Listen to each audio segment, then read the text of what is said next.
Township of Parsippany Troy Hills, regular Township Council meeting of October the 19th, 2021. Introduction, posting a notice.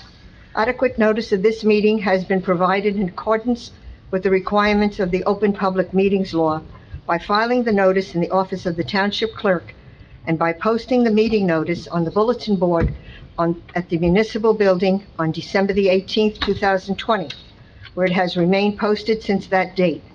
A legal notice appeared in the Daily Record and the Newark Star Ledger on December the 22nd, 2020, and was forwarded by fax to other local newspapers and local radio stations on December the 18th, 2020. Council meetings are videotaped and aired on Public Access Channel 21 at 7 p.m. Sundays and Wednesdays, and are also available for viewing at www.parsippany.net. Would you please join me in the flag salute?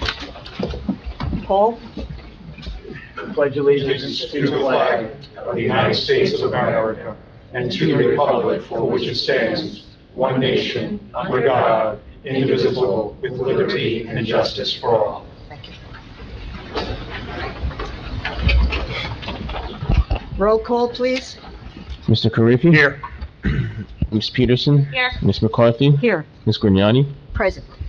Also in attendance are Mayor Michael Soriano, Business Administrator Fred Carr, CFO Juan Uribe, Township Attorney Jim Lott, and Township Clerk Colette Madden, Council Vice President. We have a quorum. Before you begin, I just want to say the Council President has an excused absence. Thank you. Okay. Upcoming meetings, 11/9/21, 7 o'clock agenda meeting. 11/23/21, 7 o'clock, our regular meeting. Presentations and reports, Mayor? Thank you, Madam Council Vice President, or President interim. First off, I'd like to start by welcoming everyone here tonight, and I'd like to start off pointing at this. If you know anyone that is looking for employment with the Department of Public Works, we are hiring, so please get that information out to them. Applications, please submit them. Okay, so COVID cases in Parsippany as of the 19th of October are 4,809. That's an increase of 42 new cases in the past week. Vaccinations in Parsippany as of the 13th of the month, with one shot, 83% of all eligible Parsippany residents, that's 12 and over, have at least one shot, and 99% of all Parsippany residents 65 and older have at least one shot. Fully vaccinated, 76% of all eligible residents have been fully vaccinated, with 98% of residents age 65 and over being vaccinated, fully vaccinated. So those numbers are really good, not just for Morris County, but really for the United States. So we are lucky here, and I want to thank everyone who has endured so much and done so much for others and helped people during this pandemic to help us get to this point. We're not completely out of the woods yet, but it's nice to see some normalcy coming back. If you're unsure about vaccinations, don't listen to politicians, don't listen to sports figures, don't listen to Hollywood stars. The only person you should listen to is your own personal physician. Earlier this week, we did a proclamation for National Breast Cancer Awareness Month. We also had this past weekend the race for the cure, making strides against breast cancer, hosted by the American Cancer Society this past weekend. Now, breast cancer awareness is devoted to increasing public knowledge about the importance of early detection of breast cancer diagnosis and treatment. For the first time ever, female breast cancer has surpassed lung cancer as the most commonly diagnosed cancer worldwide. Just this year in New Jersey, an estimated 8,330 people will be diagnosed with breast cancer. Now, in the United States, it's estimated that about 43,600 women and about 530 men will die from breast cancer. But when breast cancer is detected early, in the localized stage, the 5-year relative survival rate is 99%. That's from the American Cancer Society giving those stats. So the key is very simple here. It's early detection. So you can go to www.cancer.gov. for more information on that. Coming this Saturday is Batapalooza. Yes, that's right, I said Bat-a-palooza, not baseball bats, the type that fly, okay? It's a Batapalooza and Green Fair at the main branch library this Saturday. That's at 449 Halsey Road from 10 a.m. to 2 p.m. It's hosted by the Parsippany Green Team and the Parsippany Library. Learn about this misunderstood creature of the night and explore the many local organizations working to protect the environment. There'll be presentations, arts and crafts, and more. For more information, call the library at 973-887-5150. For those of you that don't know, we are the Indiana bat in this area is an endangered species. I believe there were about 15 years ago, there was a count of about 30,000 of them in the area, which has now been cut down to 3,000 because of a mold fungus that would appear in the bats as they hibernated, and they would not wake up from that hibernation. That is why the mosquito population has been so high and so high on the rise lately, because the Indiana bat is what hunts them down. They eat a whole bunch of them at night. So it's an important part of our ecosystem. No, they do not turn into Bela Lugosi at night, nor do they fight crime, okay? But they do keep the mosquito population down. So come out to Batapalooza, bring the kids, it'll be fun, and also is a great Halloween warm-up. The DEA is having a national prescription drug take-back this Saturday at the Morris Hills Shopping Center from 10 a.m. to 2 p.m. Community Officer Remo D'Alessandro and Property and Evidence Officer Jason Lubeck will be outside Harmon Face Values with our Community Relations tent and drop box. Come drop off your unwanted and unused prescription medications. Please do not bring liquids, and please do not bring needles. We're not equipped for that. If you have any questions, you can call 973-263-4000. There's also a flu and pneumonia shots available at for residents at the community center right now, the Knoll Community Center. To make an appointment for your shots, you can call 973-263-7163. Okay, now for something special. We're going to have our trunk or treat this year. This is something we, could not do so much last year, but again, it's good to have some normalcy and some safe outdoor activities for kids. Dr. Fauci has said that trick-or-treating is a safe event. So the trunk or treat takes place this Sunday, not this Sunday, but Sunday, October 31st, from 2 to 5 o'clock at 8 Campus Drive. Now, we currently have only 25 trunks signed up to participate, and we really need closer to like 50 to 75 trunks for this event to be a success. So register to decorate your trunk and your car and give out candy by going to parsippany.net/Halloween. That's parsippany.net/Halloween. The deadline to register is October 25th at 5 p.m. There's a basic crime prevention tips seminar October 28th at 11 a.m. That's at the Parsippany Police and the PAL will present basic crime prevention tips, a seminar to help residents stay safe and informed about how to prevent crime in our neighborhoods. The cost is free, but it's limited to residents age 18 and over. For more information, call the PAL at 973-335-0555. And there's the Medicare open enrollment is now open through December 7th. You can make changes to your Medicare Part C and Part D drug coverage. Even if you're happy with your coverage, it's wise to compare your plan with what's available. Parsippany's Medicare counselors are looking forward to assisting you through remote telephone counseling. Please call Gloria at 973-263-7351.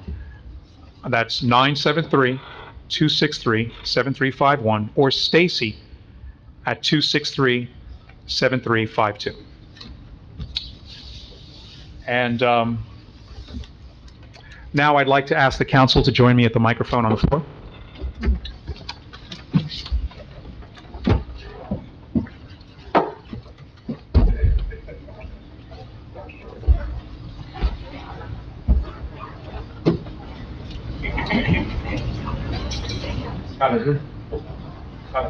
Should be on. You know what? You get batteries with you? There we go. Mike, Loretta. there are some people that transcend partisan politics. And I always admire people like that. And tonight, we unveil the plaque for our beloved departed mayor. And for that, I would like to call up to be up here with me, Mr. Howard Letts. Howard?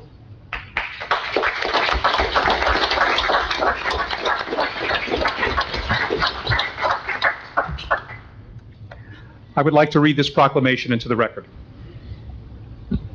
Whereas the Township of Parsippany Troy Hills honors the late Marcille Mimi Letts as an extraordinary example of a woman who dedicated her life to public service in her township, state, and country. Whereas we recognize her extensive involvement within the community since her arrival to Parsippany in 1967. Whereas she was a member of the Township Planning Board, served on the Zoning Board of Adjustments, and was a member of the Parsippany Historical Society, the Kiwanis Club, as well as the New Jersey Highlands Council, and was president of the Brookside Senior Housing Corporation. And whereas the residents of Parsippany Troy Hills elected Marcille Mimi Letts as mayor in 1994 and re-elected her in 1997 and 2001. Whereas Mimi Letts was inducted into the New Jersey Mayor's Hall of Fame as part of the class of 2004. And whereas Marcille Mimi Letts served as mayor with dedication, integrity, and pride. Now therefore I, Michael A. Soriano, Mayor of the Township of Parsippany Troy Hills, do hereby dedicate this plaque that we're going to unveil out there in her honor and present this proclamation on behalf of the residents of Parsippany Troy Hills as a token of respect and admiration for Mayor Marcille Mimi Letts, and urge the residents of our community to follow her example of service and accomplishment. Howard.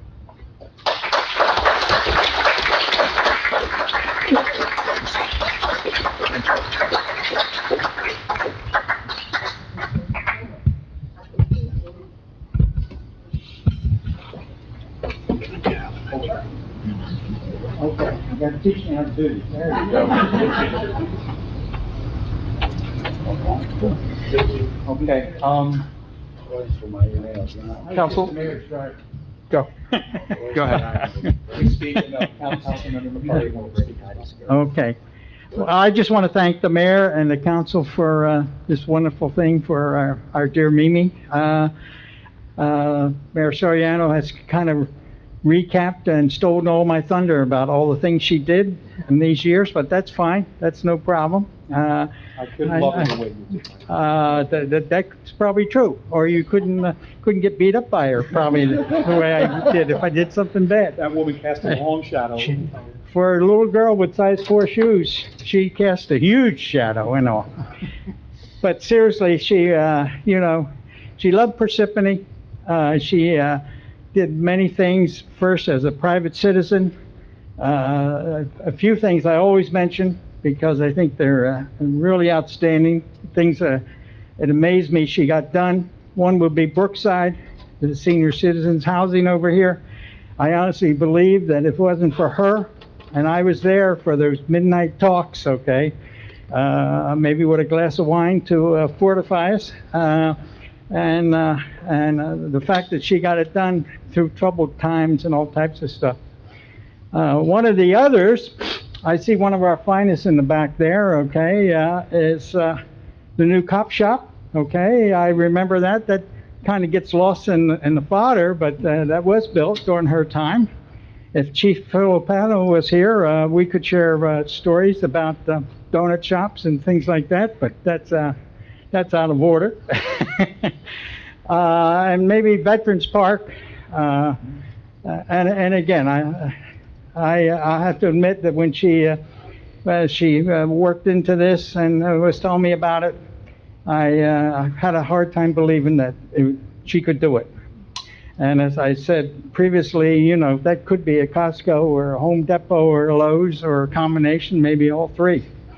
But those are just a handful of the things she did.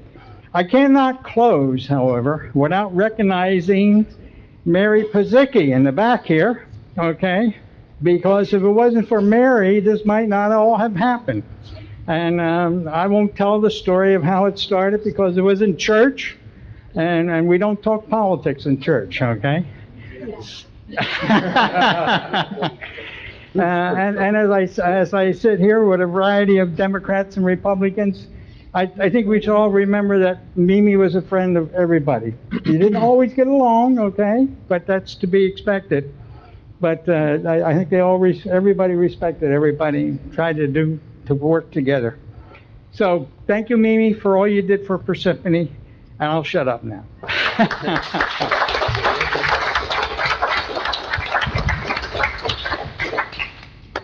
I just want to say that I do miss Mimi. I miss our regular conversations, I miss our lunches, I miss our dinners. Mimi was a very generous person. She gave a lot of support and she mentored others, especially women, to become involved in politics and in the community. I'm glad I had the opportunity to know Mimi, and I'm honored to be her friend. Thank you. Okay, please join me out in the hallway for the reveal. Come on, Howard. No, come on.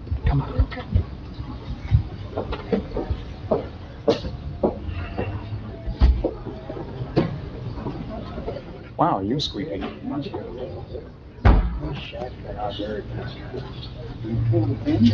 We're gonna pull the pins and we're gonna hold the bottom, okay?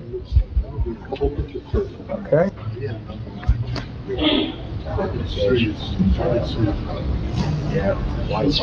Hold on one second, Janice. Come on over here next to Howard. Emily? Come on, Loretta, come on. Yeah, we'll figure it out. We can get close together.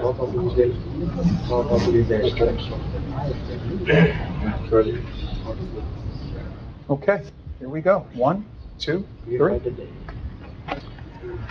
Okay, and it reads in memory of Mayor Marcio Mimi Letts, November 8th, 1994 to December 31st, 2005. God bless you, Mimi.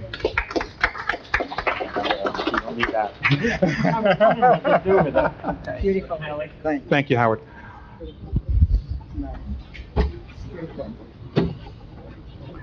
Madam Council Vice President, that concludes my report. Thank you very much.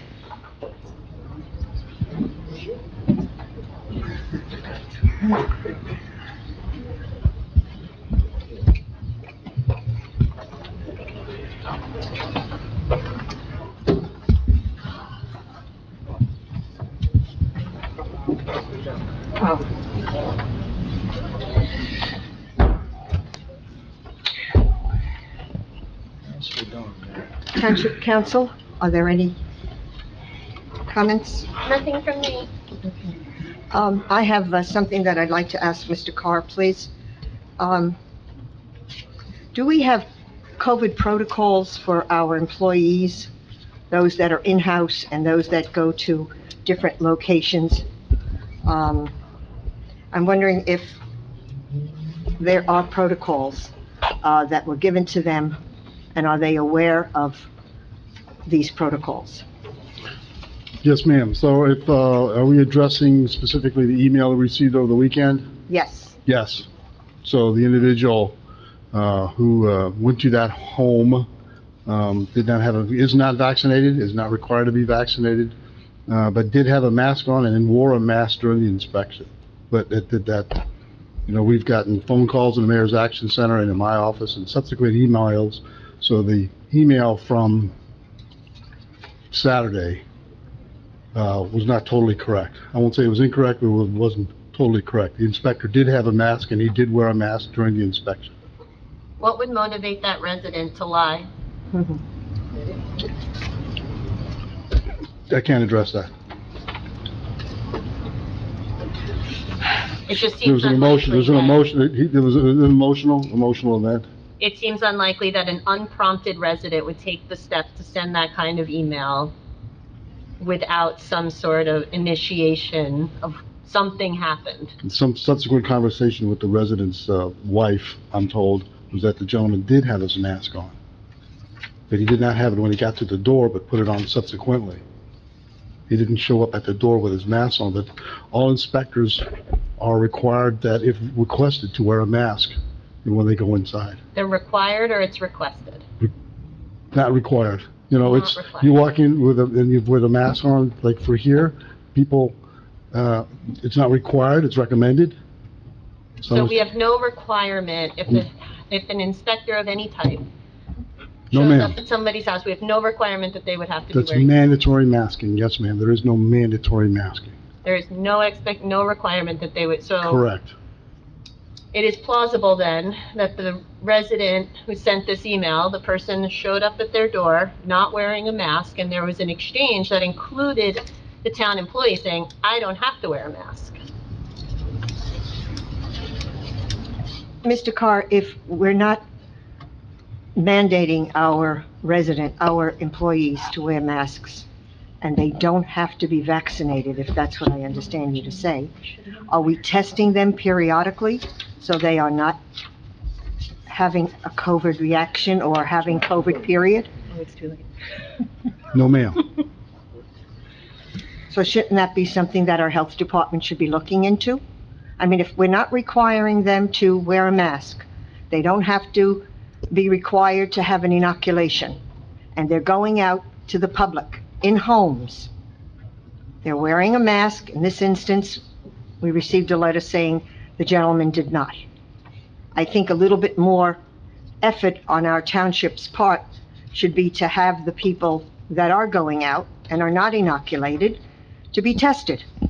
So if we could please possibly look into that. So just to be clear, we have no system in place for mandatory mask wearing, vaccination, or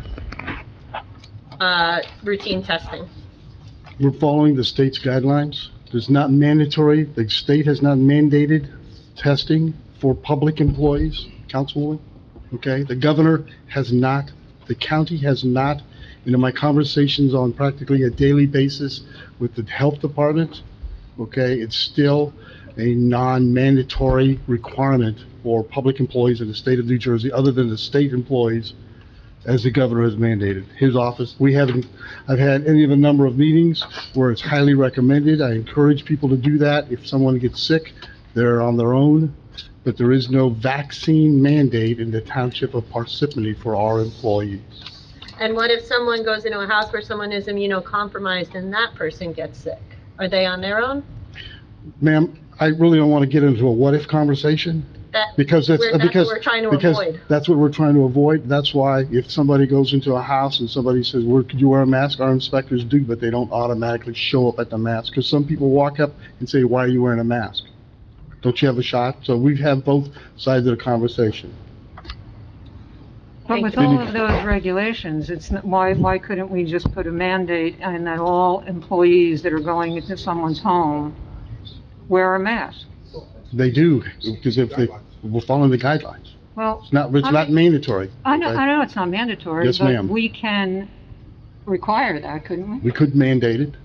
Why don't we? I mean, it's reasonable. I mean, why do residents have to work that out for themselves? They don't. Well, they Neither do. does the inspector. Because many of them are also inspected, so I will talk to Carlo, we'll revisit our mandate, if you will, or our requirement. But, at the request of people wear their masks, but other people don't want you to wear a mask. Well, I'm saying, it's not a mandatory thing, Councilwoman. well, we can't determine who does and who doesn't, so we should just make a blanket rule one way or the other, in my opinion. But Any other council members have any comments? Okay. Township Attorney, Mr. Lott? Thank you. I have matters for closed session as indicated on the agenda. I'm going to ask to remove the Pantina matter because I wasn't able to get special counsel for tonight's meeting. We can do that at our next meeting, November 9th. Thank you. Business Administrator Carr? Ma'am, I have nothing, but I do have the township planner here in my stead to talk about ordinances on council for first reading. And that's Miss Susan Ferrante? Yes, ma'am. Okay. I'll take this off if you don't mind. Okay. good evening. Hi. Good to see you all. Excuse me, Susan. Go ahead. Ms. Ferrante, excuse me. Yes. You're going to be talking about ordinance 2021-23. Council President, I don't have the numbers in front of me, but there are Okay. four. Or four of them? ordinances. Okay, And they're all related generally to land use. okay, very good. So I'm going Thank to go you. through them. We're giving you a package of Okay. four. So they're basically four buckets of ordinance changes. And I'm going to start with the first, which is what we're calling sort of the business-friendly bucket.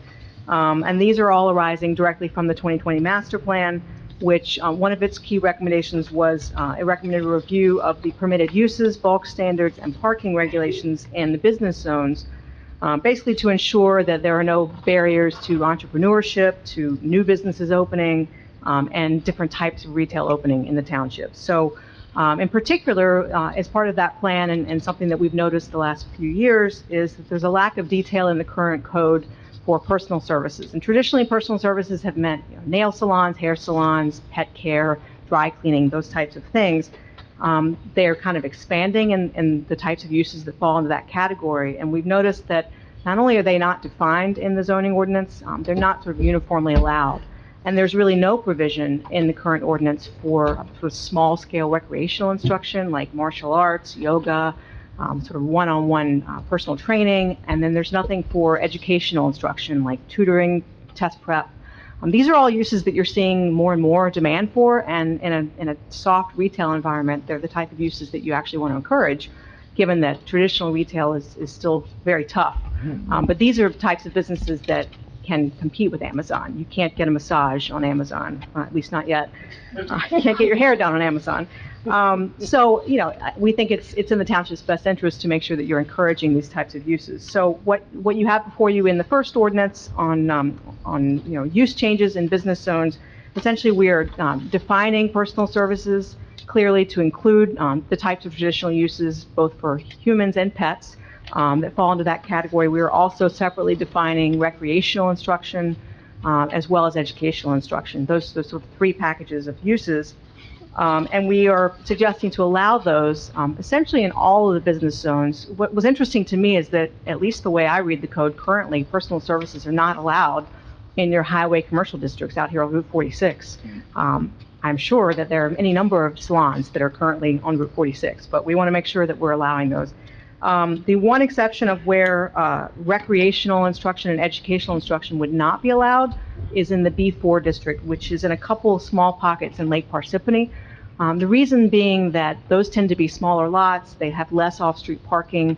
Our feeling was that those types of uses generate greater potential for parking demand, so probably not as appropriate for those small-scale business zones that are sort of adjacent to homes. Otherwise, we're suggesting allowing those uses in all the business zones in town. A couple of other definitional changes that we made are suggesting to be made as part of these changes, tweaking the definition of health club to clearly differentiate it from that sort of small-scale recreational instruction. It really is truly a gym, a membership type of a club. There's no change to where those are allowed, just the actual definition. And then some kind of cleanup items. Currently, there's some definitions that fall only within your B1 zone. They're referred to in other zones. We're suggesting moving those to where all of the definitions in the code are found. That's just sort of good practice. And when we were doing that, we found that there was sort of a conflicting definition of floor area. We're just suggesting some tweaks to fix that, make it uniform throughout the code. So that's a fairly minor change there.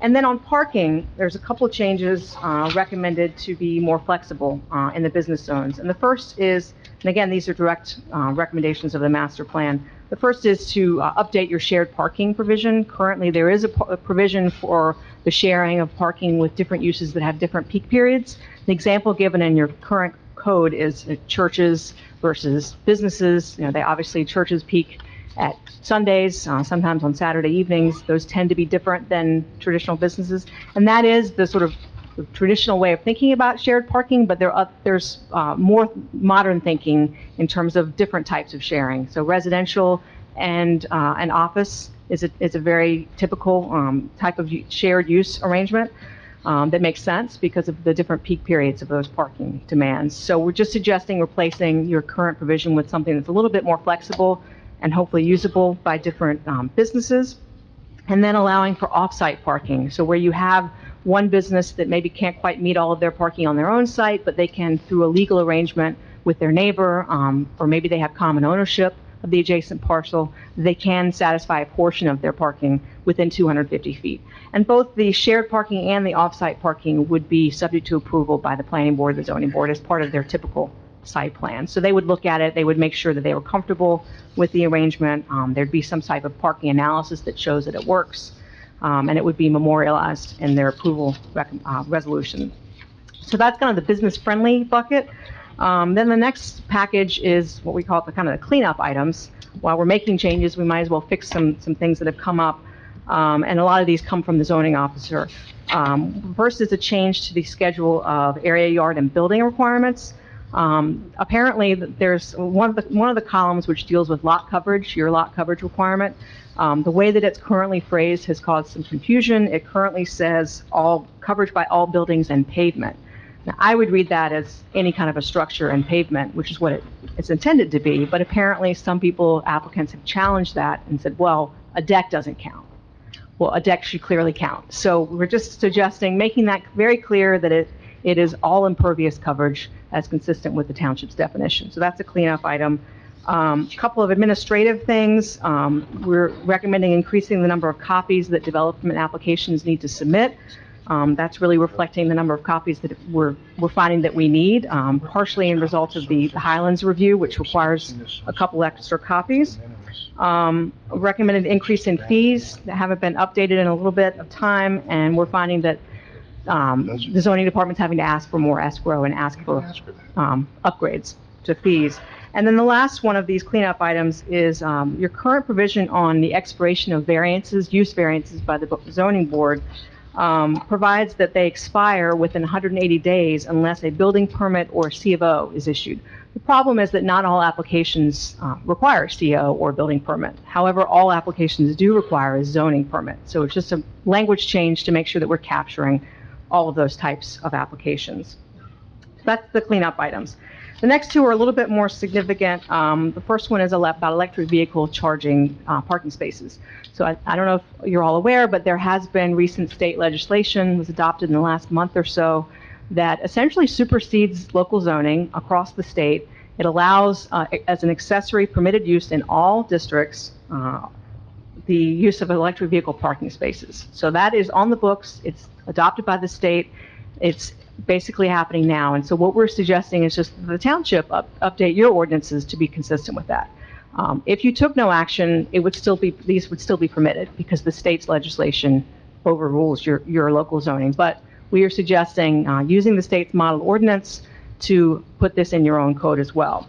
And so we've really worked from the model ordinance, working with Jim Lott's office, closely followed that ordinance. There are elements of that model ordinance that actually can't be changed, but there are some tweaks that you can make. And so we've tailored it a little bit to Parsippany in terms of the references being made. There was a provision for user fees for public, municipally owned EV spaces. We are not suggesting that at this time because there are none. It can always be added if the township decides to install those types of spaces. And then we did talk a little bit internally about whether we could go above and beyond the EV requirements in the model ordinance. And the feeling was, for now, let's focus on what the model ordinance says, get it in the books. It was a kind of a gray area as to whether we could, require more spaces to be set aside for EV or require different types of infrastructure.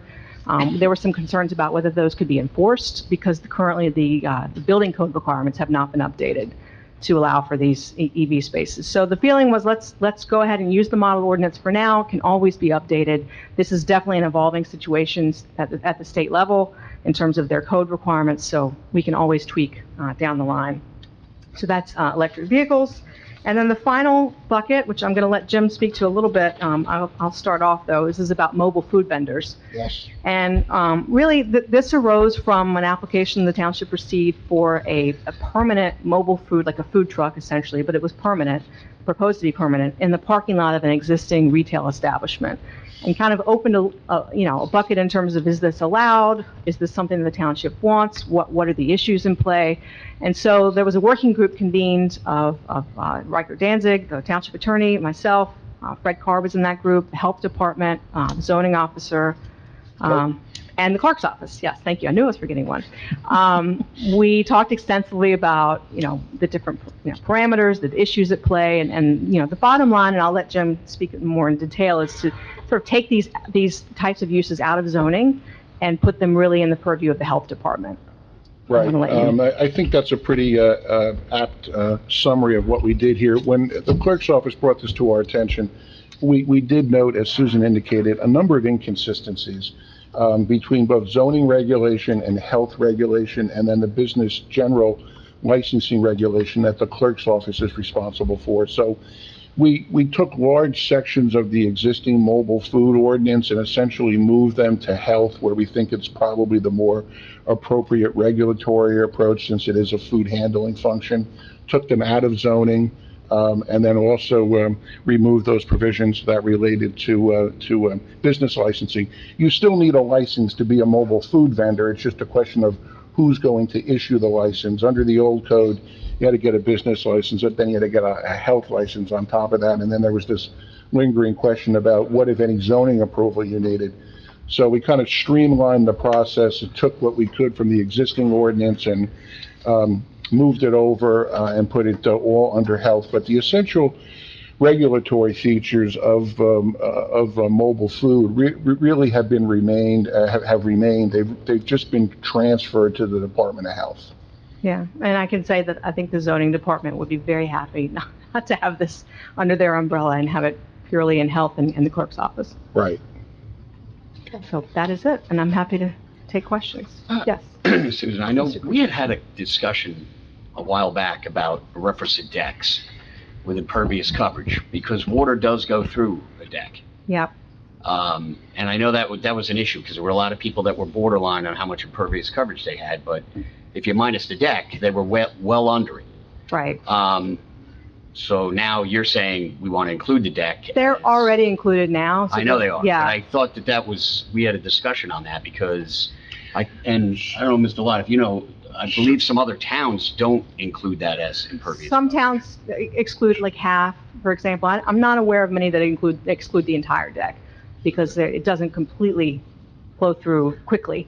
But I know of some towns that, for example, you exclude half of it.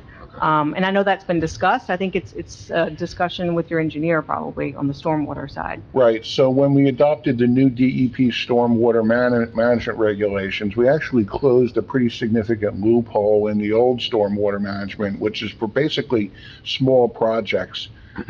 So now any impervious cover, and I think we ended up at 500 square feet. I think we started at 600, but I think we ultimately went to 500 square feet.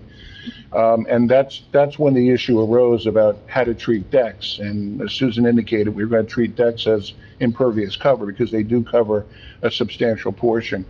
If council wants to revisit, the slat spacing to reduce the amount of coverage for a deck, we can go ahead and do that. Yeah, and that is absolutely something that the township council can consider. There's no actual change to the treatment of impervious coverage in this proposed ordinance. It's just basically making abundantly clear what we already thought was Right, clear. it's a clarification as to what constitutes coverage. Yeah. Essentially, I think the zoning officer has been challenged by a couple of applicants who've gone to the zoning board to challenge that interpretation, and it should be very clear.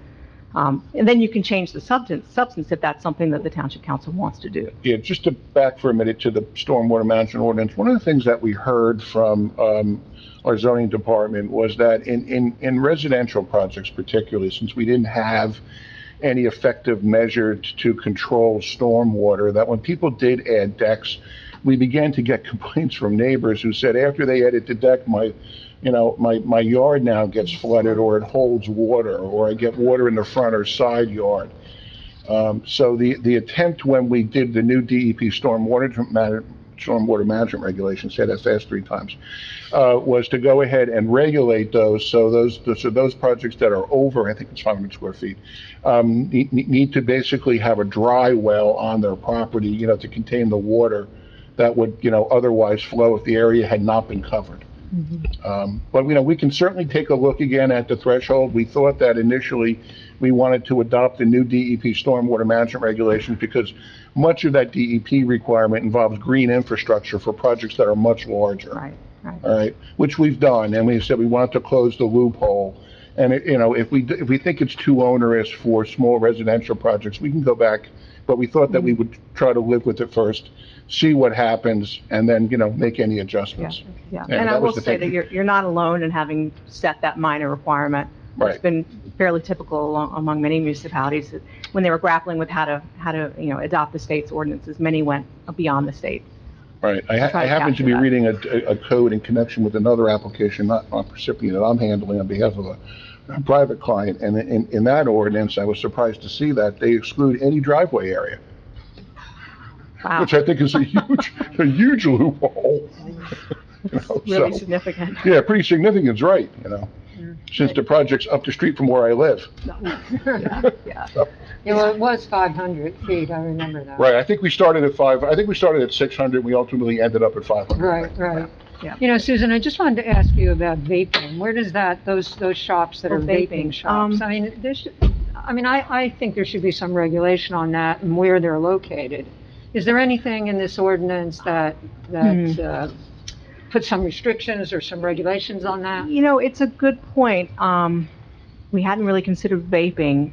Jim, I don't know if vaping would be subject to any other regulation. If there's a desire to limit those uses, we could certainly be very clear, and I could talk with the zoning officer about how she would kind of categorize those uses if they came in. Would she consider them under personal services or something else? Right, we can certainly take a look at that. I believe that there's existing authority under the state health code that would allow us to prohibit vaping stores in town, but I'd like to check it. I haven't looked at that in some time. Yeah. Well, the reason thank you for that I point. asked that Yeah. question is because recently in Mount Tabor, there's a small shopping strip mall next to 7-Eleven, Brooklawn, I think it's Brooklawn. And that's not really so far from the high school. Yes. And it's not I so know, far they're from the probably elementary very school, far. although I hope Like they're to not take- vaping, yeah, but, like to take a look at I think that, I just think there should be some restrictions. Yeah, it's a good point. And we can also look, I don't know if Parsippany has seen CBD types of businesses, and that's not cannabis. It was already legal, CBD. We've been seeing that a lot in many places. They pop up. So I can imagine we might want to take a look at that as well. Is there a license requirement for them?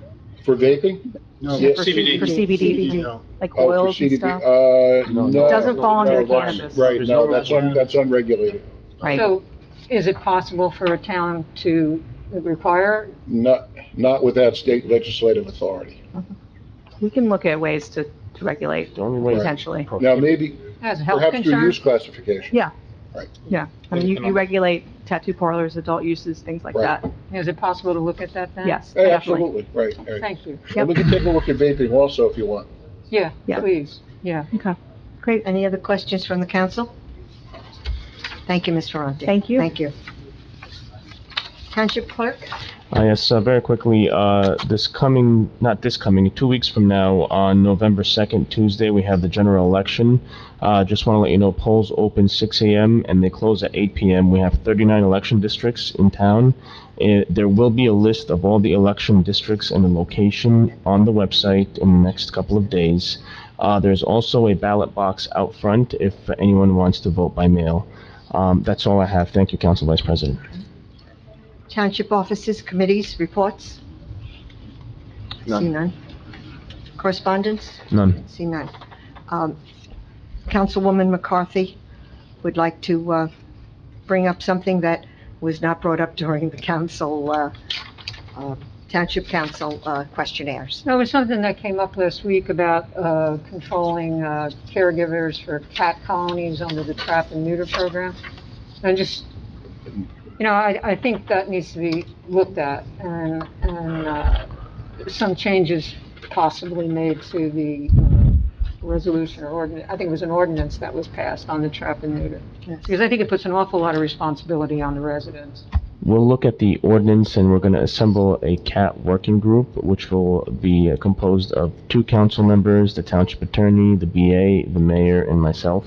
So we'll put out some dates this week so we can meet and further discuss how we can change that legislation if possible. Okay, thank you. Colette, we should bring the animal control officer in? Yeah. As part of that? Right. I think the health officer too, because I was reading that some of this, So we'll put them both on as well. Yeah, for Is, sure. So we did have a meeting here in Chambers with the chief, myself, The animal control officer, health officer talked about the current conditions, what can we do, what we can't do, how we got there, the issue, and that's how we're, with the conversation, so the background, which will come in to the, if you will, the CAT working group, Cat working. Well- Okay, great. Thank you. at the council's discretion. Are we going to ask any of the residents that came before us at our last council meeting to possibly join, or that would be not possible? That's up to the council. It's their working group.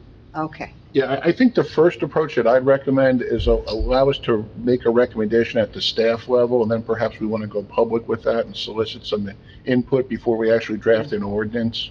Okay, thank you. Right. Bids, to be taken, 10/26/21, Craftsman's Farm Log House Kitchen Restoration and Annex Rehabilitation. There is none for quotations, proposals, and qualifications. Public hearing. I'd like to entertain a motion to open the public hearing. Make a motion. Second, Motion made by Mr. Carriffy, seconded by Ms. Peterson. Roll call. Mr. Carriffy? Yes. Ms. McCarthy? Yes. Ms. Peterson? yes. Ms. Grignani? Yes, Okay, the floor is open to the public to comment on any matter. and when you come, please give your name, your address, and you have 5 minutes to speak.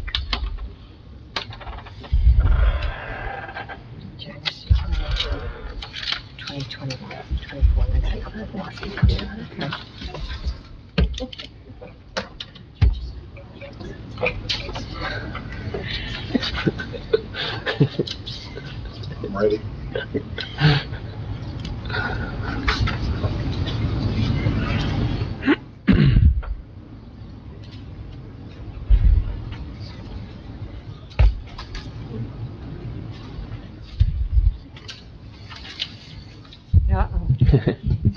York. Mary Przicki, 273 Marcella Road. I'm here tonight because Parsippany Post Office should be rated the worst post office in the state of New Jersey. I was waiting anxiously to get my tax bill like everybody else was.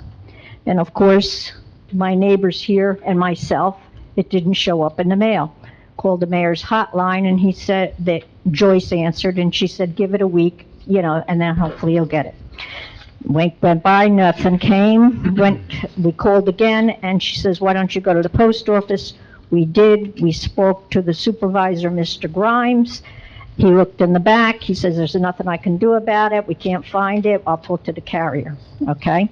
Still nothing happened. So he says to us to go to the town hall and get a copy of your tax bill. Okay, sounds good. We go there. We go over to where you have to pay your bills. We said we did not get our tax bills and we'd like a copy of the tax bill. She said, that'll be $5. I said, $5? I have to pay $5 for a tax bill I didn't receive? So she says, yeah, there was an ordinance introduced on July the 20th, 2021. Okay, got a copy of the ordinance, and sure enough, it says in chapter A 445-13 of the municipal law, copies of the Township Code of Parsippany Troy Hills, therefore amend the following for tax bills, okay? Copies of property tax bills. If a mortgagee, which I'm not, servicing organization, which I'm not, property tax processing organization requests the duplicate copy, don't want a duplicate copy, I want an original, of a tax bill, the township tax collector shall issue a duplicate copy and charge the following: $5 for the first copy, and then $25 for each subsequent.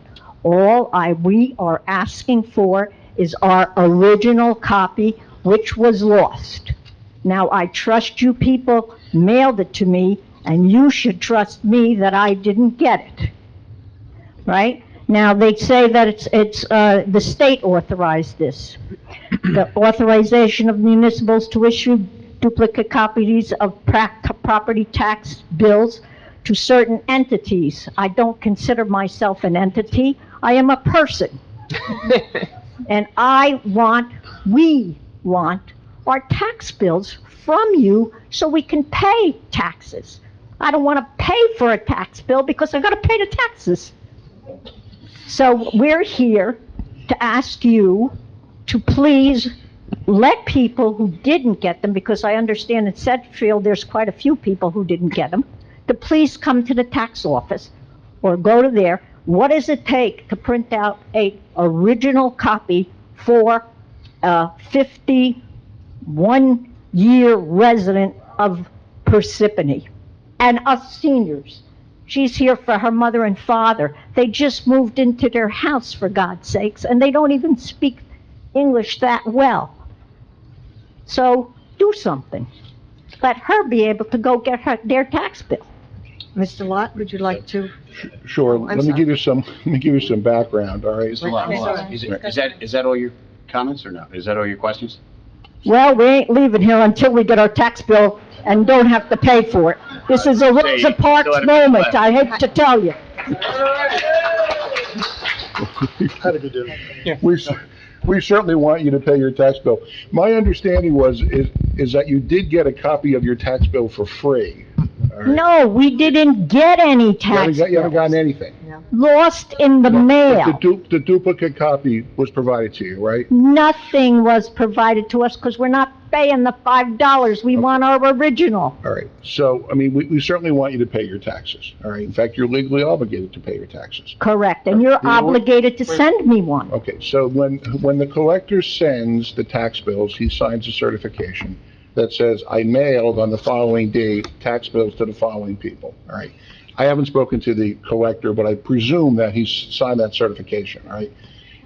That is presumptive, all right, that the tax bills were mailed. I understand you have a problem with the post office, which is a legitimate problem.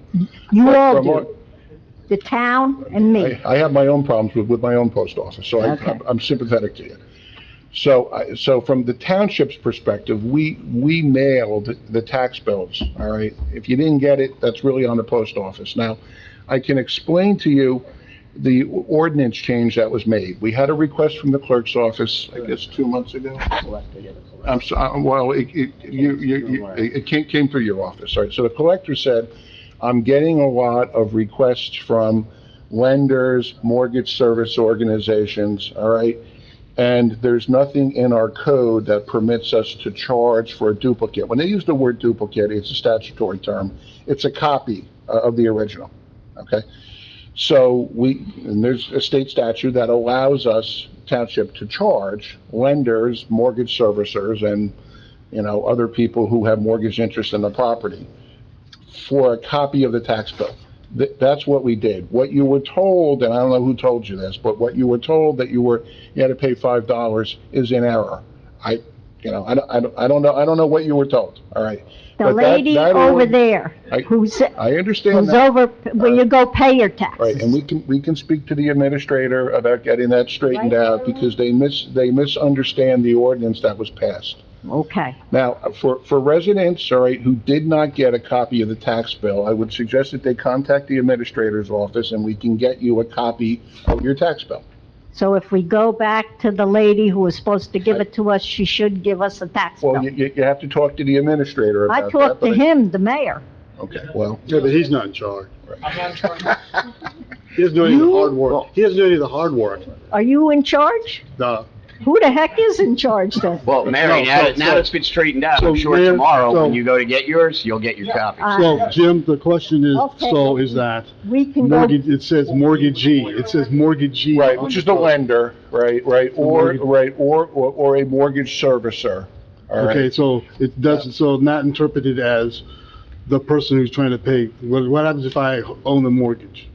So the intent is, if I have a mortgage on the house and I'm paying my own taxes because my mortgage company's not paying my taxes because I choose to do this myself, Right. am I a mortgagee? You are not. You're Right. actually a mortgagor. Okay, oh, mortgage, that's fine. all we figure is we're property owner residents. Right. Right. of And we can fix Parsippany. that. Right, We as can I said before, we want you to pay your taxes, don't worry. Well, thanks. Otherwise, you're gonna I know, it's a wind bigger up problem. giving me interest. Right, it's a bigger problem, right. I love I can that fix idea. that. Jim, I can fix that in the morning, Right. just for, we all know also, like with my post office down where I live, we have the similar issue. They can't seem to find my house. Oh, But, and I've been there 20 years, so I Yeah, I understand know. your concern. They can only find it in the winter to put notes in the door that says, you need to shovel, from here to Marlboro, or I won't deliver the mail. We They can deliver find that. mail.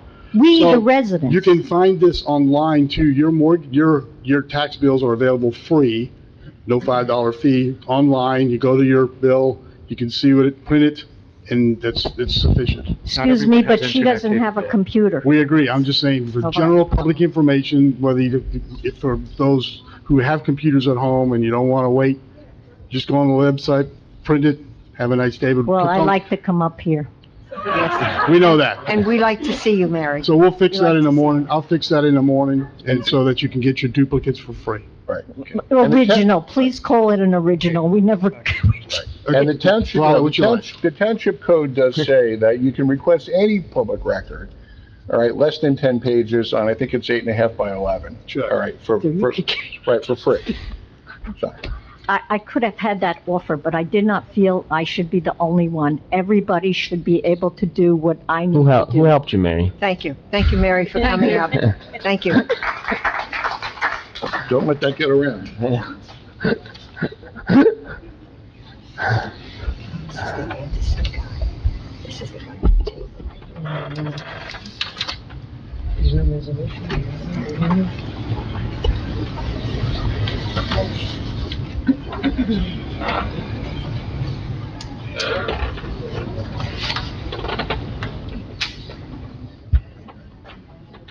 Good evening. Mayor? It bends up, Council? It bends up. Yeah, it bends up. There you go. Okay, and I need to probably... No, you'll be able to get, okay. Hi, James Anderson. You might remember me from 2 months ago. I live in Mount Tabor, and I'm here with my wife, and we're at a bit of an impasse here. But I want to come back to a feeling I had when you were honoring Mimi. We moved in when Mimi was mayor, and welcomed into the community, and it was a wonderful time. Raised my son here. I'm a proud Parsippany resident and employee of the town. And of course, we've had this drinking water issue, if you recall. The beautification of Mount Tabor with the granite block pavers and the subsequent stormwater drainage piping tore up my my water line to my house. So been writing letters back and forth. And the latest from Mr. Fred Carr here,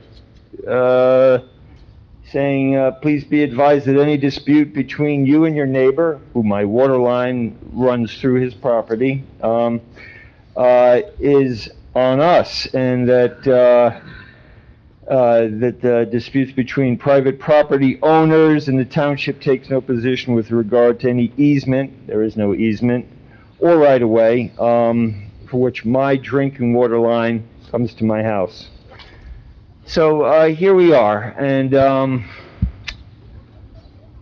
I notice Bob Long is here in support of us. I have a letter that you all received from Bob saying that, please, this drinking water line should not go through my property to Mr. Anderson's property.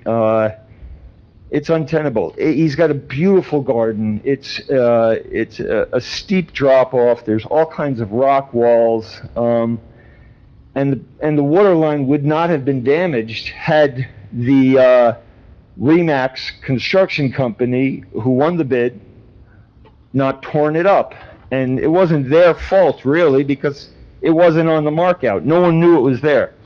So many letters later, back and forth, we're still at this impasse. as to what do we do with this water line.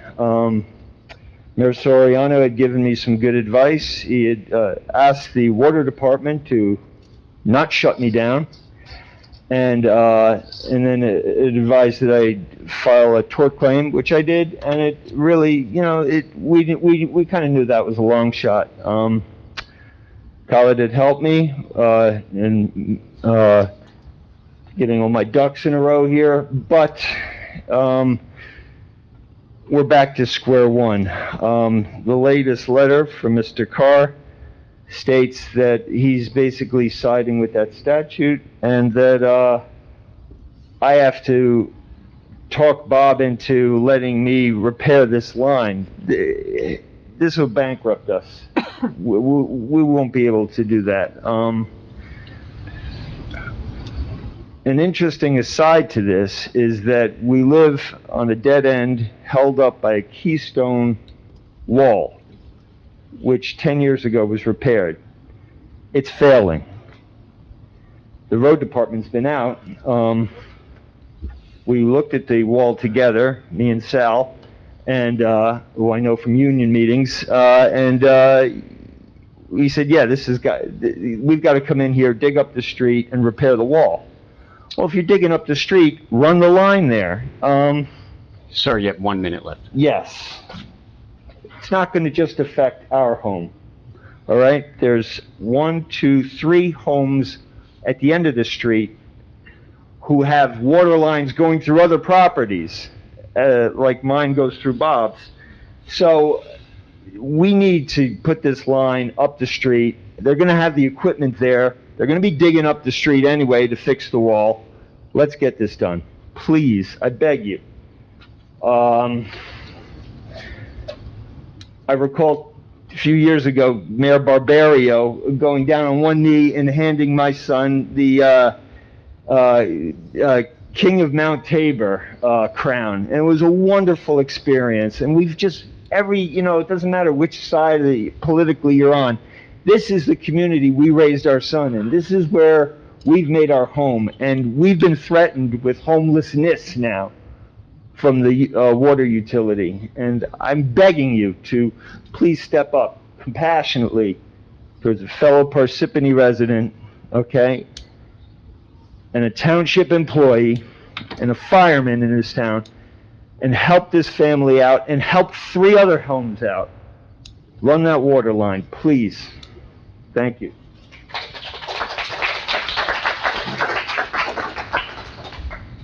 Mr. Lott, any comments? Any comment from the council here?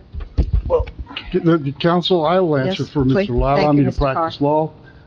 I can fix the water line tomorrow. It's private property. Yeah, It's private property. I have no statutory authority to go on somebody's private property and fix a private water line. I can't. I just can't. I'd love to. Well, what do This we- is easy to do. This is easy to do.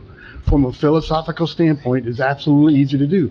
But as Mr. Anderson knows, and Mr. Jones, his house is actually owned by the Camp Meeting Association, as Mr. Lott has previously said, and we have no authority to go in there and do that. Yeah. That's, and then if the council has a way, or Mr. Lott has a way to do it, we can do this easy. And the reason we haven't turned off the water is to give you a chance, but unfortunately, Jim, eventually that water line will fail in of itself and it'll stop on its own. That's an old galvanized line. Who knows how long it's been there? It's probably the only thing holding it together, as John and Sean has told you, is the rust in itself.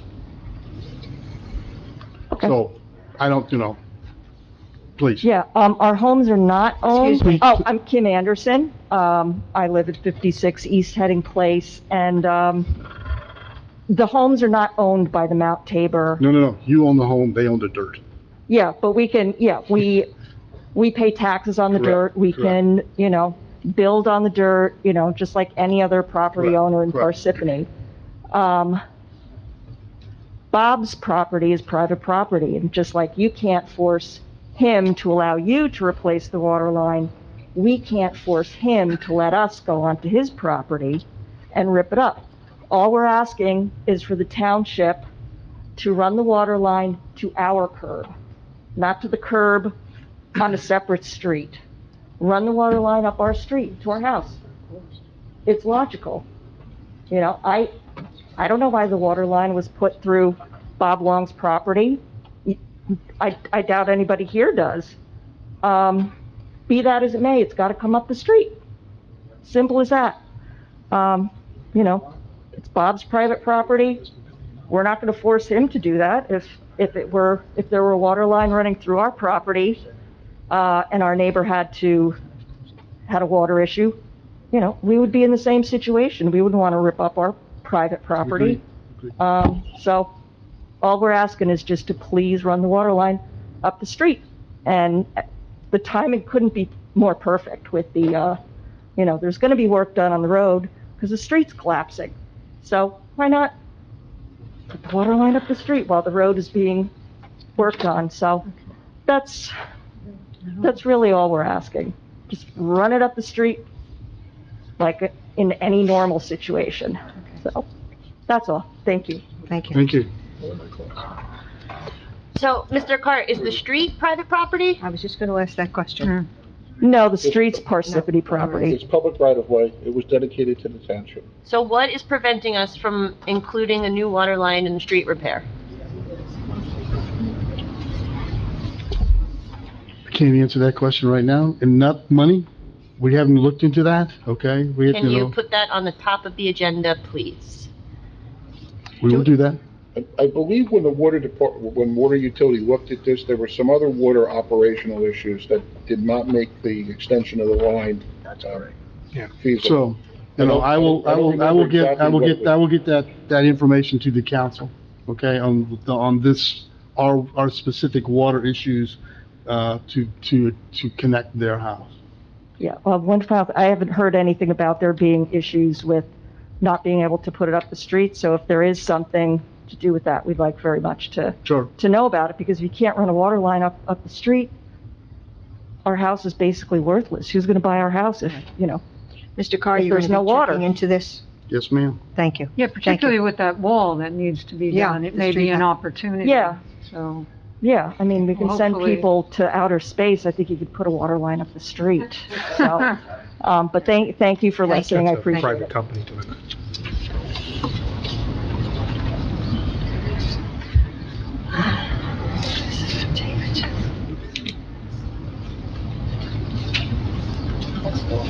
Hello, my name is Bob Long.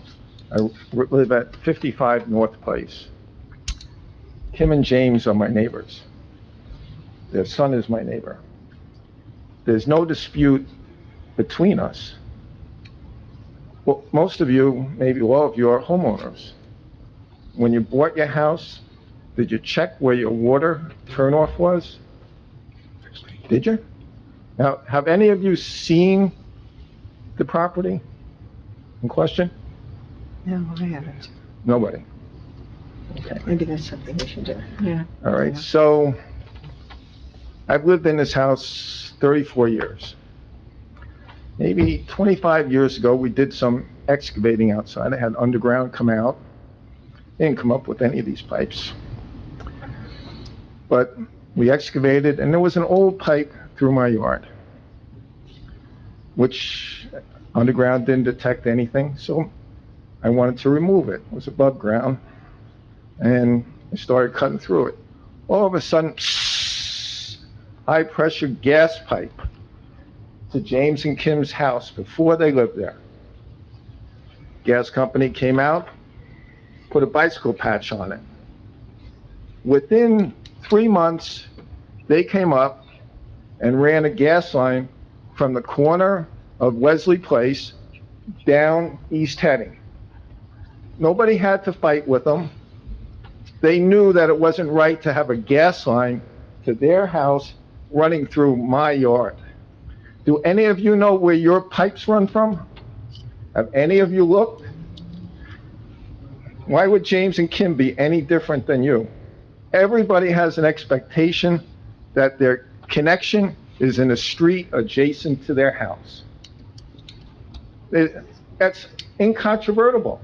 Just think of yourselves. He's not asking you to cross private property. I signed the assignment of lease or deed conveying the road to the town 15 or 20 years ago. That's a town road, town right-of-way. It's your obligation. I can tell you what happened. We had a water system in Mount Tabor long before the Parsippany water system. Probably when they put in the Parsippany water system, they took the path of least resistance and connected this. This is the time to correct that problem. All this stuff about private property, wrong. It's never going to be about going through my property. That's not the right answer. I mean, how could you possibly think that a water connection to your house or your house or your house should go through your neighbor's property? It's just wrong. And for this to cause them this aggravation for this long, it's just wrong. I can't believe the gas company, a private enterprise, has more empathy and more common sense than the township of Parsippany. It just, I can't understand it. Thank you. You know, Jim, why wouldn't that be on the markup? Isn't that, huh? I have no idea. When Mount Tabor was built, they weren't following code. This is 1800s, this is indicative yeah. to Mount Tabor, the unique nature, historical nature also of Mount Tabor is all tied into this, but it was all done hodgepodge. They were their own municipality, so they didn't have a municipal code when the roads were built.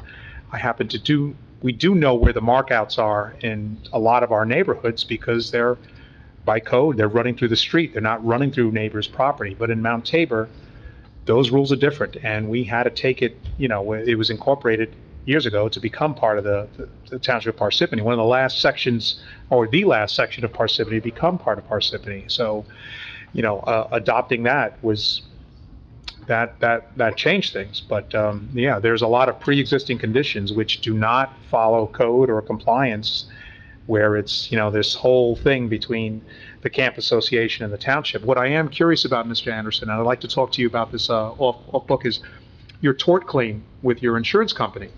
What happened with that and how that happened? Let's talk about it afterwards. Okay, please.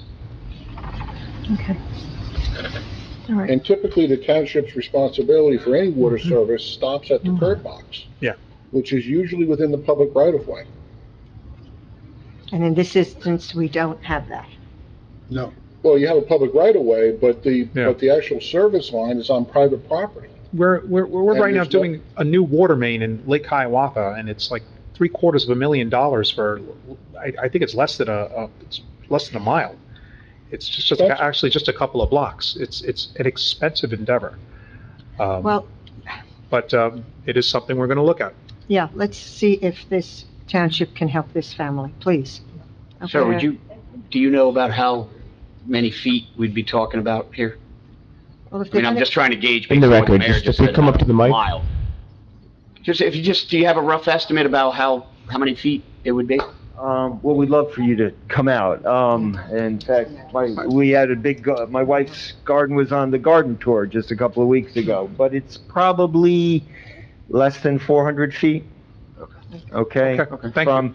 That's from one end of we're heading in Wesley. But that would address your issue. Right, and there happens to be a fire hydrant there, so there's a water main on Wesley. Okay. Okay?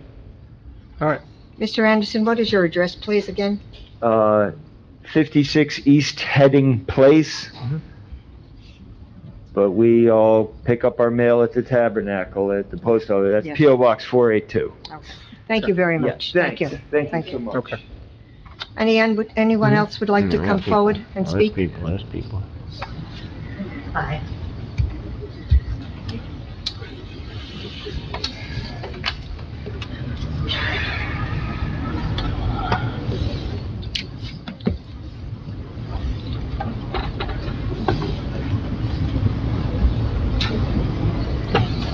Hi, how are you?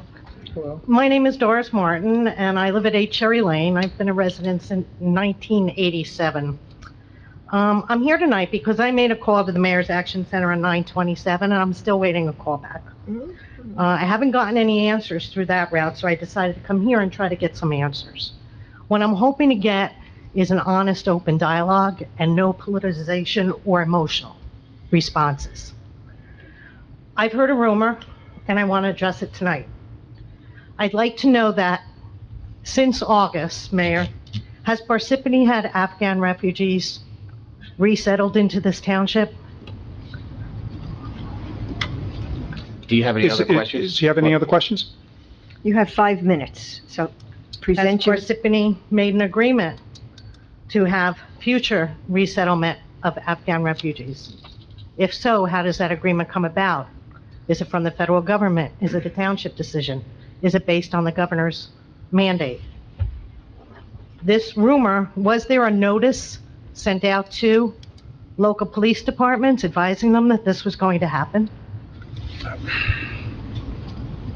Are there any answers you can give me tonight? I'm waiting for you to finish with all your questions. As I said, you have 5 minutes to Okay. ask questions. Was there an alert, like I said, any kind of communication with the police department telling them that these Afghan refugees would be entering our township? I'd like to know if so, or if there's a plan, how did this come about? I'd like to know if this is a township decision, is this based on the mayor unilaterally or all the township council? I'd like to know if funds are coming along with refugees and what's going to be done with that money. How many? Where are they going? What about our schools? How many underage children? How are our schools impacted? So hopefully you can help me with some of these questions that I have. Are those all your questions? Yeah, unless the response is a little bit more, but go ahead. No. That's not how it works. Oh, It doesn't go back and okay, forth. I'm sorry. First off, the answer to your question is no. Okay. Okay, now, when you were saying Afghan refugees, Yes, the resettlement. you were talking about the people that are at Fort Dix, correct? And these are people that cannot leave Fort Dix without being properly vetted through Homeland Security. There's an estimate, it's not a back and forth, it's my time. Oh, I thought you were asking me. No. Go ahead. Now, understanding that the estimates that I've heard of from RAMP, which is Refugee Assistance Morris People, this is a clergy group, that there's an estimation that under 1,000 of those 10,000 intend to settle in New Jersey. But they have not settled in New Jersey. They cannot settle in New Jersey unless they are properly vetted through Homeland Security. Now, let's understand also that these Afghan refugees were helping our servicemen and women overseas as translators and assistants, and I don't know where they are resettling, okay? I don't know where they intend to resettle. Okay. But I know that there are people trying to help them already. Now, you were saying something about where are they going to school? Where are they? You understand that I know of one person who has a business in Parsippany, okay?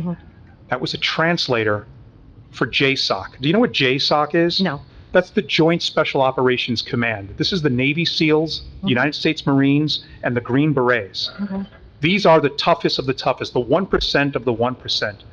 And this individual was their translator, and anonymously lives in the area, and used to go and help these men and women protect our nation overseas.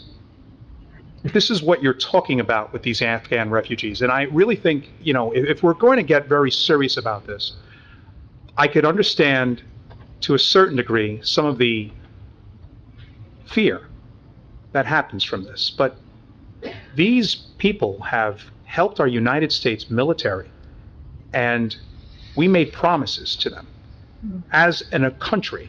I'm not talking Parsippany, I'm not talking New Jersey, as America. And we need to keep our promises as Americans to our allies and take care of them, because we won't get that help in the future. I have committed myself as someone who's the son of a United States Sergeant who was born on a military base to supporting our men and women overseas and at home when they're done with their service. And helping the people that help them get through some of the worst conditions overseas, I think is an important thing for New Jersey and the United States of America to partake in. Parsippany has not partnered with anyone on this at this point. There is no taxpayer money going into this. The only thing I'm aware of is that there are volunteer groups that want to help these people, that if they are able to get the resources and buy a home in town, which is not a government thing, that they would just serve as guides and as translators and sort of help them assimilate into American culture. And that's something that I think we can welcome here in Parsippany. We're a very diverse, beautiful community. We love our military. We love supporting our military. And doing something like that is, I think it's a good idea. So thank you so much for your question, and I hope you have a good evening. All right, thank you.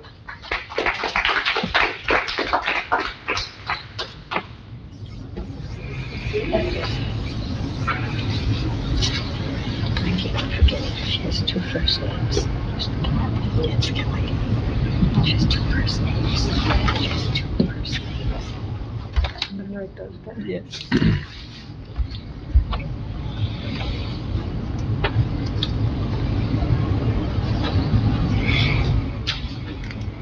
Good evening, I'm Marilyn Marion. I live at 12 Winding Way in Parsippany. And yes, you heard from me 2 weeks ago when I stood before you with the cat problem. And I came here to ask Mr. Lott because he did say we could probably change an ordinance at that meeting, and I was going to question you on that. Ms. McCarthy, I want to thank you very much for bringing that up before this meeting started. I can't tell you how happy you have made me, because since I've been here, really just in the evening, 2 weeks, 84 times our lights went on, our security lights, with the cats going by. And now we're raking and we're stepping in you know what. But I would love to be questioned over this. I'm sure I don't even know how many neighbors are here. 2 weeks ago, I met a neighbor for the first time that was coming here complaining about the same issue. So I'm happy about that. I met someone new. But I really want to thank all of you for taking this effort and to say that you're going to help me, because at least we got that far. So that's all I have to say. Thank you very much. Okay, thank you.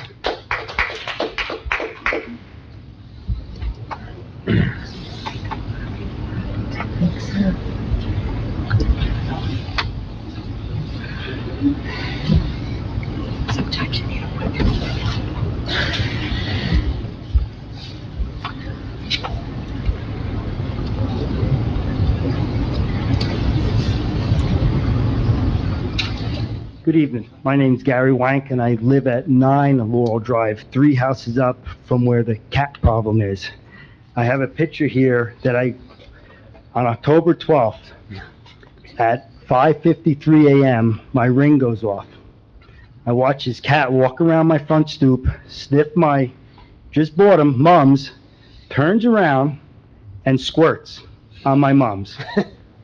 Disgusting. 2 days later, on my way out to work, I noticed this on my front stoop. I don't know if you can see it, but it's a big turd. Big turd. Good morning. This is what I gotta look forward to in the morning before I go to work. It's absolutely a health hazard in our neighborhood. Something really needs to get done, and I'm hoping that you guys do this. Thank you. But I do have another question for you, Mr. Mayor. I'm hearing rumors from what this young lady said about, she said, the Afghans.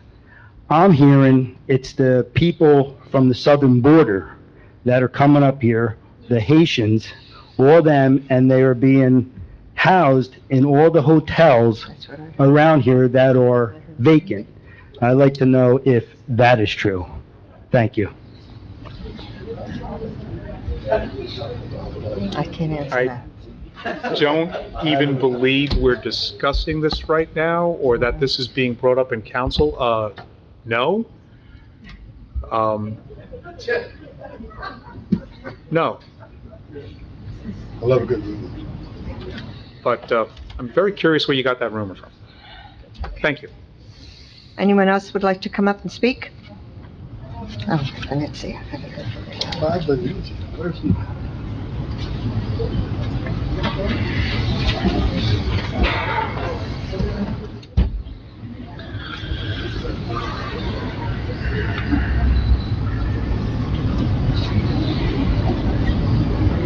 Hi,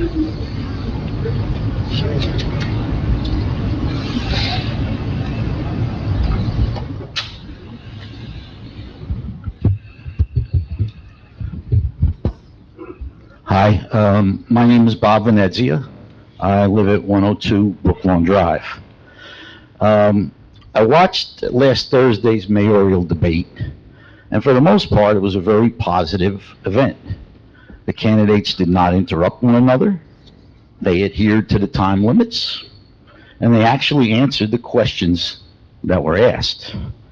However, in my opinion, there were two instances where relevant information was either exaggerated or never introduced. More than half of the debate was devoted to the topic of development in Parsippany, and both candidates described how they would control development and promote smart growth within the township. But the audience was never informed that at the current time, the ultimate control over development lies in the hands of a state-appointed special master for affordable housing, and not the mayor. Moreover, this state bureaucrat, whose priority it is to make sure that affordable housing projects take precedence over all others, has control over all new development until Parsippany resolves the problems with its water system.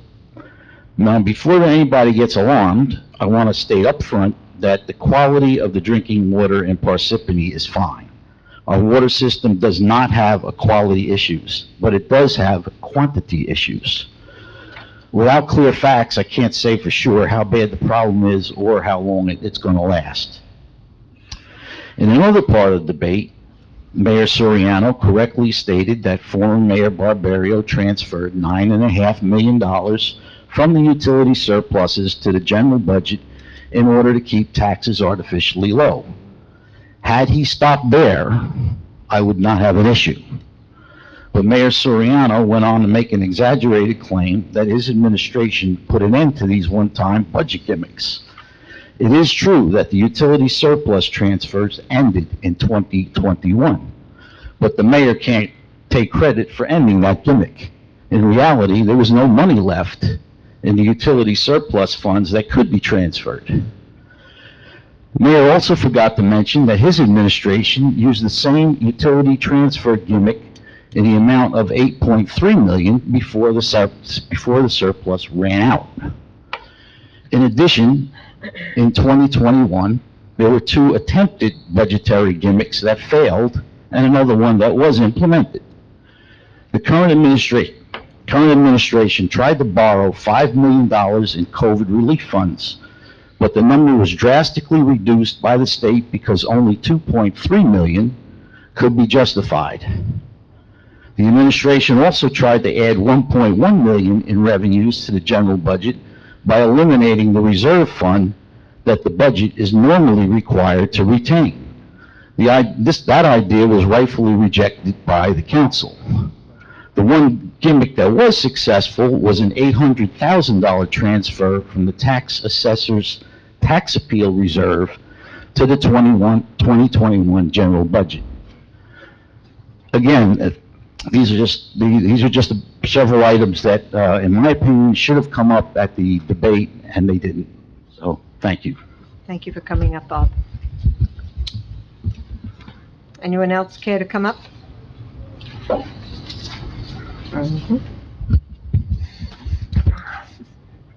Nicholas Homiak, Oneida Avenue, Lake Hiawatha. Make sure you sign in when you get a chance, Nick. Yes, Mayor. I also watched the debates myself, and one of former Mayor Barbario's statements, I couldn't believe I was hearing. Mayor Soriano had the good sense to get Parsippany back into Highlands conformance. It's a long story. Mayor Barbario, Highlands restricts smart growth. And then it may be good for places like Hunterdon County. And then I'll have to look into it, meaning the Highlands.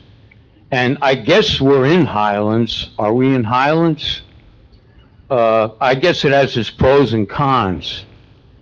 Well, the Highlands Water Protection and Planning Act, which is the proper way to title it, was passed in August of 2004 by overwhelming bipartisan support at that time in the state of New Jersey. Parsippany began conformance in 2009 and ended it mysteriously in 2014 for all the wrong reasons. So Mayor Barbario and his team, I'm from Parsippany, I'm from New Jersey, they don't even know that they're living in the Highlands. They know nothing, virtually nothing, about the benefits or the reasons that the Highlands Water Protection and Planning Act was passed. That's not a good sign for a coming new mayor or council. When town officials, and this is another thing, they had to be careful. They're talking about the St. Christopher's, which is another thing I think was set up a long time ago. But when town officials, including mayors, need to be cautious in their statements for or against a major developer, we are already compromised by market private corporate values over our community. But during the water review, Barbario was hand in hand with RD developer and their advocate, our former attorney, John Inglesino, a corporate developer, who I witnessed in Morristown, in court in Morristown, dismissing RD's frivolous lawsuit against Parsippany without prejudice, while in the payment of Parsippany taxpayers. This allowed RD to come back and threaten the town again. And housing was never the issue. Housing was suspended at the time because Chris Christie wouldn't do his job down in Trenton. The issue was whether they can develop the shopping mall. The answer was no by the council and an overwhelming citizens group that helped defeat this developer. So I would have to say that administration betrayed its own community. So there's a YouTube that you can find if you Google Parsippany conformance, and it was put out by the Highlands Coalition, and it's a rebuttal of what took place on June 17, 2014 to convince council members to rescind conformance. Every reason that Mr. Inglesino gave was false and deliberately misleading. Yet there was no 1 minute. There was no rebuttal by anyone on the council. So I would say, if you're unsure or against, by now, the values of the Highlands accomplishment in the Water Protection and Planning Act, you're not in the service of the community. And housing was a public obligation. We used it under that administration as a fear tactic, and I'll leave it at that. May I speak? Nick, I appreciate what you're trying to do. Bob, I appreciate what you're trying to do. And I'm not going to stop any member of the public, nor do I have the authority or the will to stop any member of the public from speaking their voice. However, you are speaking starting from a place about a political debate that happened last week. I would prefer these meetings, and again, you're a member of the public, you can speak on whatever you want. I would prefer these meetings stay away from politics and stay focused on municipal issues. That's what we're here for.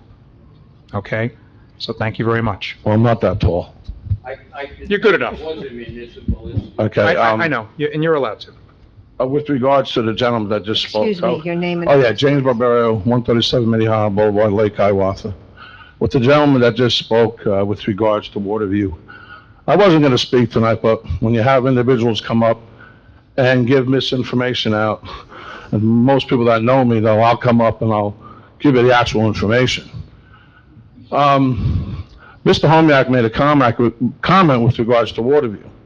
He was there during the whole time, 2012 and into 2013 when it took place. Okay, on October 1st of 2013, the Township Council voted no to an overlay zone. Okay, so that's what happened on that day. No to the overlay zone, so the project died. What I did next was I applied for open space for all 26 acres of that property to the county. Well, we had a hearing. Went to the hearing, and guess who one of the objectors was? The gentleman behind me. We tried to purchase that property, and we couldn't get it. We were denied by the county. Now, let's go March 10, 2015. March 10, 2015, the courts handed the decision because the legislators couldn't make the decision when it came to affordable housing. So in that year, March 10, 2015, now the township was subject to Mount Laurel, subject to all the affordable housing rules and regulations. Okay, then the applicant came in with 120 of 100% affordable housing units. Okay, well, that would have changed the area. So yes, I did meet with the developer because that's my job as a mayor, to make sure I can reduce the footprint, because then they wanted to put 600 units there, which would adversely affected it. So what happened was, we met, we struck a deal, the township purchased 11 acres in the back of open space. That's what happened at that site. The council voted for the overlay zone to protect it from the housing that was going to come. And then, let's get to the St. Christopher's property, because you mentioned that. St. Christopher's property, the school board was eyeing it for possibly purchasing it for a school. Why? Because 666 units might go over there, bring 120 school-aged children into the school system.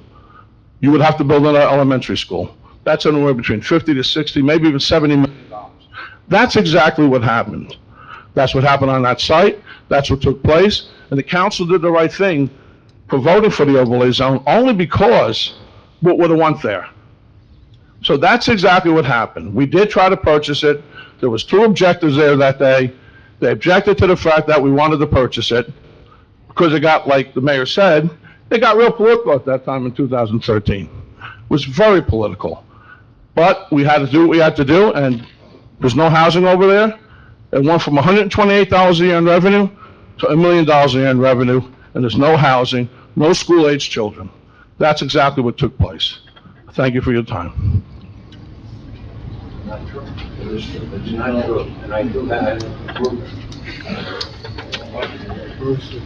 Anyone else like to come up and speak, please?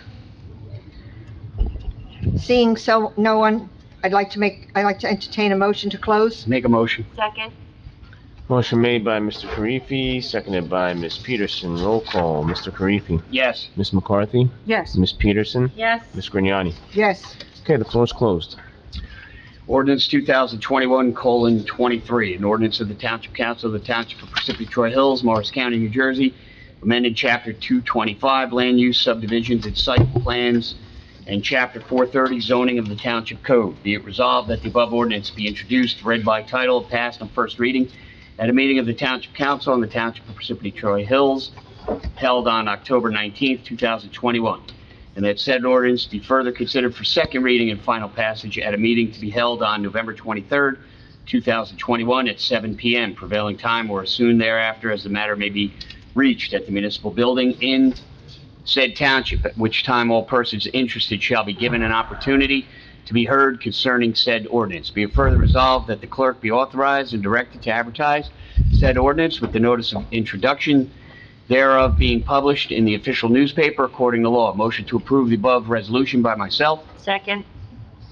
Motion made by Mr. Karifi, seconded by Ms. Peterson. Roll call. Mr. Karifi? Yes. Ms. McCarthy? Yes. Ms. Peterson? Yes. Ms. Grignani? Yes. Motion passes. Ordinance 2021:24, an ordinance of the Township Council of the Township of Parsippany Troy Hills, Morris County, New Jersey, amending the schedule of area, yard, and building requirements, certain checklists and escrow requirement, and the time period for expiration of variances in Chapter 225 Land Use Subdivisions and Site Plans and Chapter 440 Zoning of the Township Code. Be it resolved that the above ordinance be introduced, read by title, and passed on the first reading at a meeting of the Township Council of the Township of Parsippany Troy Hills and held on October 19, 2021, and that said ordinance be further considered for second reading and final passage at a meeting to be held on November 23, 2021 at 7 p.m. prevailing time or as soon thereafter as the matter may be reached at the municipal building in said township, at which time all persons interested shall be given the opportunity to be heard concerning said ordinance. Be it further resolved that the clerk be authorized and directed to advertise said ordinance with the notice of introduction thereof being published in the official newspaper according to law. Motion to approve? Second. Motion made by Ms. McCarthy, seconded by Mr. Karifi. Roll call, Mr. Karifi. Yes. Ms. Peterson. Yes. Ms. McCarthy. Yes. Ms. Grignani. Yes. Motion passes. Councilwoman Peterson, please. Ordinance 2021:25, an ordinance of the Township Council of the Township of Parsippany Troy Hills, Morris County, New Jersey, authorizing and encouraging electric vehicle supply/service equipment, EVSE, and make-ready parking spaces. Be it resolved that the above ordinance be introduced, read by title, and passed on first reading at a meeting of the Township Council of the Township of Parsippany Troy Hills held on October 19, 2021, and that said ordinance be further considered for second reading and final passage at a meeting to be held on November 23, 2021 at 7 p.m. prevailing time or soon thereafter as the matter may be reached at the municipal building in said township, at which time all persons interested shall be given an opportunity to be heard concerning said ordinance. Be it further resolved that the clerk be authorized and directed to advertise said ordinance with the notice of introduction thereof being published in the official newspaper according to law. Motion to approve the resolution. Second. Motion made by Ms. Peterson, seconded by Mr. Karifi. Roll call, Mr. Karifi. Yes. Ms. McCarthy. Yes. Ms. Peterson. Yes.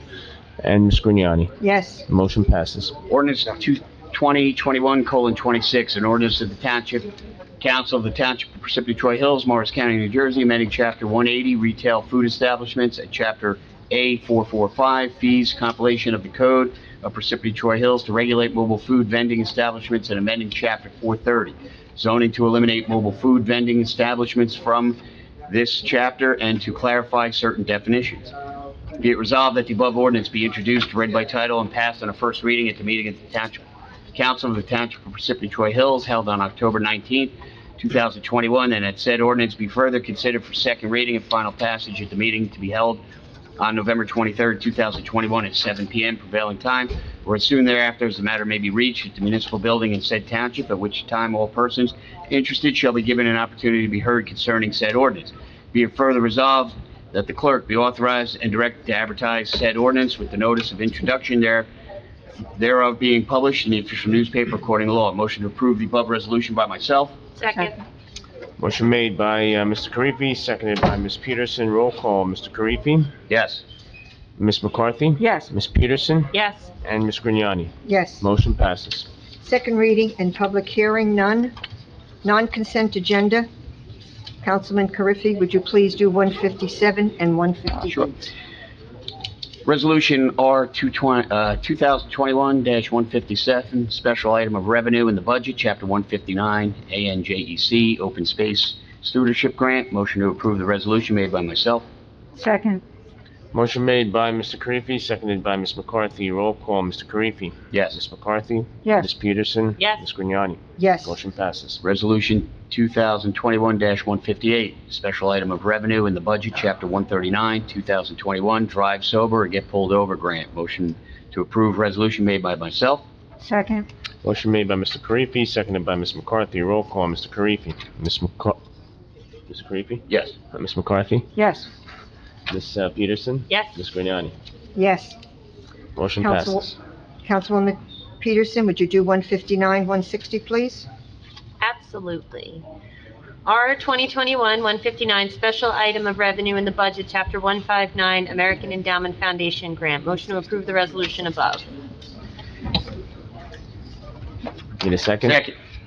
Motion made by Ms. Peterson, seconded by Mr. Karifi. Roll call, Mr. Karifi. Yes. Ms. McCarthy. Yes. Ms. Peterson. Yes. Ms. Grignani. Yes. Motion passes. Next. Resolution 2021-160, special item of revenue in the budget, Chapter 159, Onyx Contribution Fireworks Show. Motion to approve the resolution above. Second. Motion made by Ms. Peterson, seconded by Mr. Karifi. Roll call, Mr. Karifi. Yes. Ms. McCarthy. Yes. Ms. Peterson. Yes. Ms. Grignani. Yes. Motion passes. R 2021-161, authorizing the issuance of $631,671 in special emergency notes for expense related to contractual required severance liabilities resulting from retirement of employees. Second. Motion made by Ms. McCarthy, seconded by Mr. Karifi. Roll call, Mr. Karifi. Yes. Question? Yes, I have a question on 161, please. Yes, ma'am. I understand that, the amount of money that's going to be, going out for a note is $631,671, and that's for the retirement payout, that we Last just year. received. Last year, correct. Okay.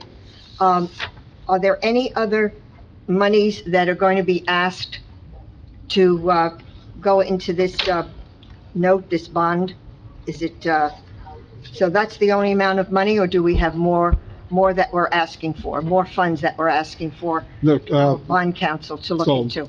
the resolution that you received tonight and that spreadsheet that hopefully is somewhere on your desk, Yes. okay, that resolution should have been provided to council last year when we passed the ordinance last year to pay that $631,000. There was an oversight of the bond council that we did not have the resolution, which should go hand in hand. So this is not this year's payout, Councilwoman, it is last year's resolution for last year's payout. Okay, and I This understand, year's, we haven't got this year's number yet. okay, but we are going to be going out on October 27th, correct? For refinancing, Right, correct. and do we This have is an part of that. amount, do we have an amount of, that we are going to be bonding?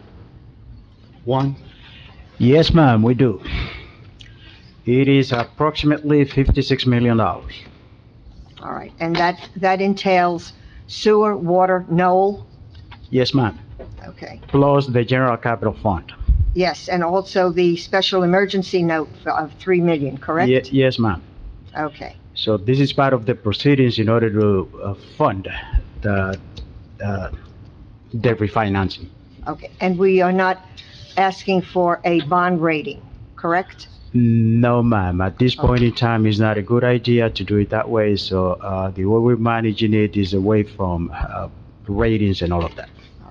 My question is, what if one of the participants are going to be looking into this bond amount, and they are asking the township for a rating? How is that going to affect us? Well, I don't think the possibility exists to do that because we're not talking about permanent financing. We're not talking bonding. We're talking about issuance of notes. In those cases, it's very rare that they make such a request. And how long of a period of time do we have this 56 million?